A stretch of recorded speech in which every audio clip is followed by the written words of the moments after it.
Fund का जो नाम है एडलवेज मेडन अपॉर्चुनिटी से कन्वर्ट करके जो है एडलवेज रिसेंटली लिस्टेड आईपीओ फंड है जो वो रख दिया जाएगा। Hello everyone, I welcome you all. मैं हूं तेज शर्मा। आज की इस वीडियो में हम बात करेंगे एडलवेज म्यूचुअल फंड की एक स्कीम के बारे में जो कि 22 फरवरी 2018 को लॉन्च हुई थी और एक क्लोज एंडेड स्कीम थी विद मैच्योरिटी ऑफ 3 इयर्स। तो जो स्कीम की मैच्योरिटी थी अब जून 2021 में स्कीम की मैच्योरिटी कंप्लीट हो जानी थी। तो जिन इन्वेस्टर्स ने इन्वेस्टमेंट की हुई थी इतने टाइम पीरियड से 3 साल के लिए वेटिंग की अपनी इन्वेस्टमेंट की और अब जो है पैसा इन्वेस्टर्स को मिलने वाला था, बट जो है फंड हाउस की तरफ से न्यूज रिलीज की गई कि जो फंड है उसको जो है एक ओपन एंडेड कैटेगरी में कन्वर्ट किया जा रहा है। तो ऐसे में इन्वेस्टर्स काफी कंफ्यूजन में पड़ गए कि जो अभी इनका पैसा है उन पर जो है उनको एग्जिट आउट देने की नीड लगेगा, क्योंकि जो है आपको पता है ओपन एंडेड स्कीम्स होती हैं उनमें जो एक टाइम पीरियड होता है कि अगर इतने टाइम पीरियड से पहले अपनी यूनिट्स को रिडीम करते हैं तो आपको एग्जिट आउट देना नेसेसरी रहता है। बट फंड हाउस की तरफ से क्लियर किया गया कि जो इन्वेस्टर्स चाहते हैं इन्वेस्टेड रहना वो इन्वेस्टेड रह सकते हैं और जो इन्वेस्टर्स अपनी यूनिट्स को रिडीम करना चाहते हैं वो रिडीम कर सकते हैं। और ये भी कहा गया कि जो एग्जिस्टिंग इन्वेस्टर्स हैं अगर वो अपनी यूनिट्स को रिडीम करते हैं तो उनको किसी भी प्रकार का एग्जिट आउट देने की नीड नहीं है। और जो इन्वेस्टर्स न्यूली इन्वेस्टर्स होंगे एक टाइम पीरियड के पहले, अभी फंड हाउस की तरफ से टाइम पीरियड है जो नहीं बताया गया कि कितने टाइम पीरियड से पहले का एग्जिट आउट लगेगा, बट उनको जो है 2% का एग्जिट आउट देने की कंपलसरी रहेगा कि जो न्यूली इन्वेस्टर्स इन्वेस्टमेंट करेंगे उनको जो है 2% का एग्जिट आउट देना रहेगा अगर वो फंड हाउस की दिए गए टाइम से पहले यूनिट्स को रिडीम करते हैं। तो जो फंड का नाम है एडलवेज मेडन अपॉर्चुनिटीज फंड, एक क्लोज एंडेड फंड है। फंड को जो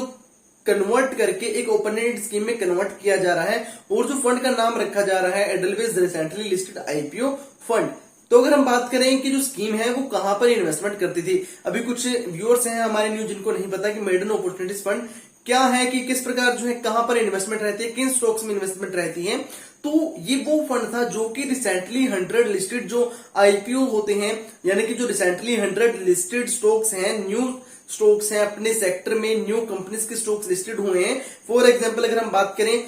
ब्रोकिंग कंपनी में जो है एंजल ब्रोकिंग अभी लास्ट थोड़े टाइम पहले जो है उसका स्टॉक लिस्टेड हुआ, तो उस स्टॉक में भी जो है इस फंड ने इन्वेस्टमेंट की होगी। तो ठीक इसी प्रकार जो है रिसेंटली 100 लिस्टेड स्टॉक्स होते हैं जो अपनी सेक्टर के जो नई कंपनीज के स्टॉक्स होते हैं उन स्टॉक्स में जो है ये फंड है जो इन्वेस्टमेंट करता है। वहां से क्या होता है कि जो स्टॉक में आपको पता है कि जब कोई लिस्टेड होता है स्टॉक, एक तो लिस्टिंग गेन मिलता है और जो है वहां पर चांसेस रहते हैं कि स्टॉक है जो ऊपर जा सकता है आने वाले टाइम में भी, जैसे कि आईआरसीटीसी के टाइम में हुआ। अगर स्टॉक की बिजनेस अच्छा है, कंपनी का मॉडल अच्छा है, स्टॉक की वैल्यू अच्छी है तो स्टॉक का प्राइस है जो ऑटोमेटिकली लंबे टाइम के लिए जो है अप जाएगा। तो जो फंड है रिसेंटली 100 लिस्टेड स्टॉक्स में इन्वेस्टमेंट करते थे, जो अपने सेक्टर के नई कंपनीज के स्टॉक्स होते थे उनमें जो है इन्वेस्टमेंट रखी जाती थी। और ठीक इसी प्रकार जो है अब फंड का नाम बदलकर जो है एडलवेज रिसेंटली लिस्टेड आईपीओ फंड रखा गया है, जो कि फर्स्ट ओपन एंडेड स्कीम है म्यूचुअल फंड इंडस्ट्री में। यानी कि अभी तक आपने नाम नहीं सुना होगा कि रिसेंटली लिस्टेड आईपीओ फंड, कि ऐसा फंड जो अभी रिसेंटली 100 लिस्टेड स्टॉक है उन स्टॉक में इन्वेस्टमेंट करता हूं, उनमें इन्वेस्टमेंट करता हूं ओनली जो कि सेक्टर में नई कंपनीज के स्टॉक्स हैं उन स्टॉक्स में ही इन्वेस्टमेंट करता हूं। अगर हम देखें अभी अलग अलग कैटेगरी है, large cap, mid cap, small cap category है जो अभी म्यूचुअल फंड्स में है, बट जो है रिसेंटली लिस्टेड आईपीओ फंड, तो ये फंड है जो थोड़ा डिफरेंट फंड है और काफी अच्छा फंड है, क्योंकि जो रिटर्न्स है यहाँ से हम अगर हम लंबे व्यू के लिए देखें तो अच्छी रिटर्न्स है जो हम यहाँ से जनरेट कर सकते हैं। तो अगर हम बात करें एडलवेज मेडन अपॉर्चुनिटीज फंड के बारे में, तो फंड का जो बेंचमार्क है निफ्टी 500 टोटल रिटर्न इंडेक्स इस स्कीम का बेंचमार्क है। तो अगर हम स्कीम की रिटर्न्स के बारे में बात करें तो 13.77% की रिटर्न्स है जो फंड ने डिलीवर की हैं, और वहीं निफ्टी 500 जो कि स्कीम का बेंचमार्क है इस इंडेक्स ने जो है नियर अबाउट 11% के आसपास जो रिटर्न्स डिलीवर की हैं। और जो स्कीम के फंड मैनेजर हैं मिस्टर भवेश जैन जी और मिस्टर भारत लाहौटी जी इस स्कीम के फंड मैनेजर हैं। तो अगर हम स्कीम की इन्वेस्टमेंट ऑब्जेक्टिव के बारे में बात करें तो जो स्कीम का इन्वेस्टमेंट ऑब्जेक्टिव था वो कैपिटल एप्रिशिएट करना था, इन्वेस्टमेंट करके इक्विटी और इक्विटी रिलेटेड सिक्योरिटीज में उन इक्विटी सिक्योरिटीज में जो जिन कंपनीज के स्टॉक्स है जो सेक्टर में न्यूली लिस्टेड हुए हैं, अर्ली इन ग्रोथ, जिनमें कैपेबिलिटी है ग्रोथ होने की, आने वाले चांसेस टाइम में जो है स्टॉक्स के प्राइस है जो बढ़ सकते हैं, जिनका बिजनेस मॉडल अच्छा है, और जो सेक्टर के नए स्टॉक्स हैं, सेक्टर में लिस्टेड न्यू कंपनीज है, उन स्टॉक्स में इन्वेस्टमेंट करना है, और इंडिया की ग्रोथ से बेनिफिट होने वाले जो कंपनीज के स्टॉक्स हैं उन स्टॉक्स में इन्वेस्टमेंट करके कैपिटल एप्रिशिएट करना स्कीम का इन्वेस्टमेंट ऑब्जेक्टिव है। तो अगर हम बात करें कि क्यों फंड हाउस की तरफ से डिसीजन लिया गया कि जो फंड को क्लोज एंडेड स्कीम में से कन्वर्ट करके एक ओपन एंडेड स्कीम में कन्वर्ट कर दिया गया, तो जो राधिका गुप्ता जी हैं, एमडी और सीईओ हैं फंड हाउस के, उनका कहना है कि अभी पिछले कुछ टाइम में जैसा कि हमने देखा होगा, आपको पता होगा कि बहुत से आईपीओ, बहुत सी कंपनी के स्टॉक्स हैं जो मार्केट में लिस्टेड हुए और काफी अच्छा गेन भी है जो वहां से मिला, काफी लिस्टिंग गेन भी मिला, काफी इन्वेस्टर्स ने जो है रुचि दिखाई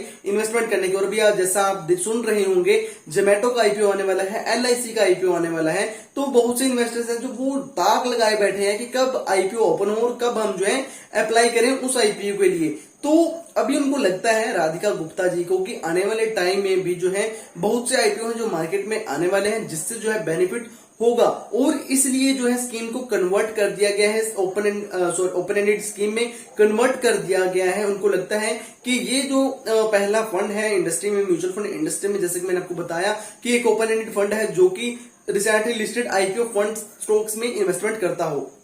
तो उनको लगता है कि एक अच्छा रिस्पॉन्स है, जो एक अच्छा बेनिफिट है जो इन्वेस्टर्स को यहां से इन्वेस्टमेंट करके मिल सकता है। तो इसकी वजह से जो है फंड हाउस की तरफ से डिसीजन लिया गया कि जो स्कीम को क्लोज एंडेड से कन्वर्ट करके ओपन एंडेड स्कीम में कन्वर्ट कर देना ठीक रहेगा।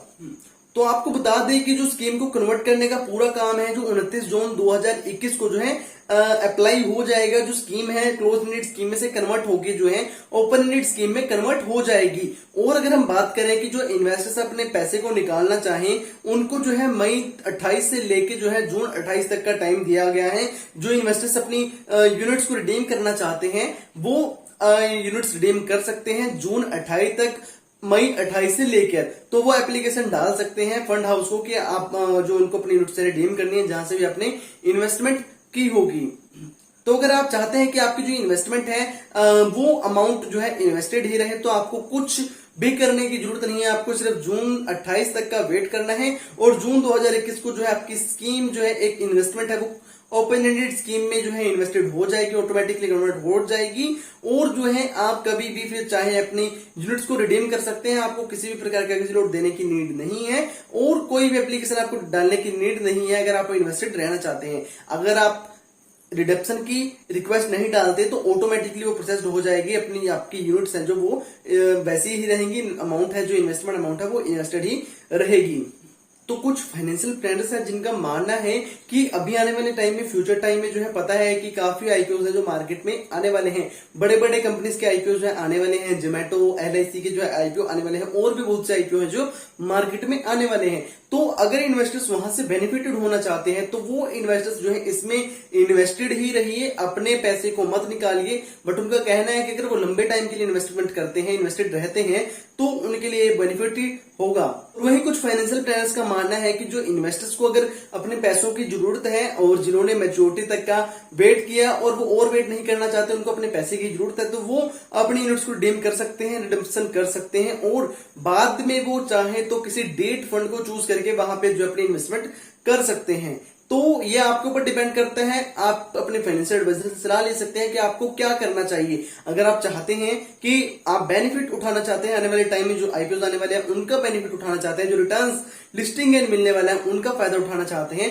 तो आप इन्वेस्टेड रह सकते हैं। बाकी मैं ये नहीं कहूंगा कि मेरे कहने पर आप इन्वेस्टेड रहिए और ना ही ये कहूंगा कि मेरे कहने पर अपनी यूनिट्स को रिडीम कर लीजिए। अपने फाइनेंशियल एडवाइजर से सलाह लीजिए, खुद से एनालिसिस कीजिए, जो भी आपको ठीक लगे आप वो कीजिए। तो बात करूं वहीं पर, अगर वीडियो में दी गई इन्फॉर्मेशन आपको अच्छी लगी प्लीज वीडियो को लाइक कर दीजिए, चैनल को सब्सक्राइब कर दीजिए।